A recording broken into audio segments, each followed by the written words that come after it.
నా పేరు ధనలక్ష్మి అండి. నాకు గుండె ప్రాబ్లం వచ్చింది.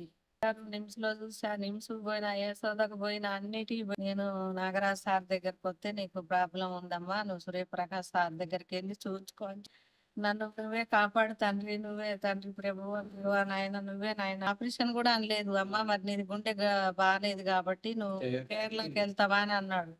వెళ్ళలేను సార్, నాకు అంత ఓపిక లేదు, నేను వెళ్ళలేను సార్, మీరు దండం పెడతా, మీరే మందులు రాయండి, మందులు వాడతా, మంచి మందులతో తగ్గేటట్టుగా చేయండి సార్ అన్న. 27 సంవత్సరాలు ఇప్పుడు.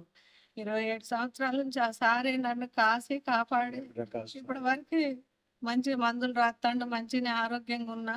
చిన్న చిన్న ప్రాబ్లాలు వస్తాన్నా కూడా ఆ సార్ చూస్తాడు. మాకు ట్రీట్మెంట్ కూడా కొద్దిగా తక్కువ తక్కువ రేట్లో మందులు రాస్తాడు మంచిగా.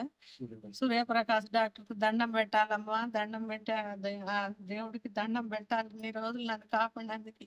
నా పిల్లలకి 5 సంవత్సరాలు 6 సంవత్సరాలు ఉన్న పిల్లలు ఇప్పుడు పెళ్ళిళ్ళై పిల్లలు కూడా అయ్యారు. 27 సంవత్సరాల తండ్రి కాపాడిండు ఆ డాక్టర్ గారు. ఆ డాక్టర్కి ఎంత దండం పెట్టా తక్కువ లేదు. మా వారికి గుండె ప్రాబ్లం వచ్చింది.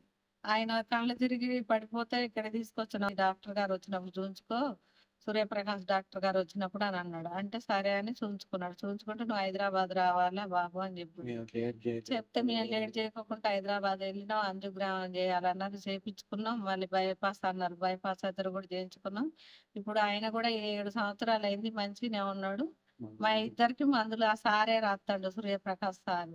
నేను ఎక్కడెక్కడైనా చెప్తా ఉంటా, ఆ సార్‌కి దండం పెట్టాలి. ఆ సారే మమ్మల్ని కాపాడుతాండు భార్యాభర్తలని చెప్తున్నాం. ఆ సార్‌కి ఎంత దండం పెట్టినా తక్కువే. కాపాడినందుకు. నిదానంగా చూస్తాడు, మాకు మంచిగా చేస్తాడు ఆ సారు.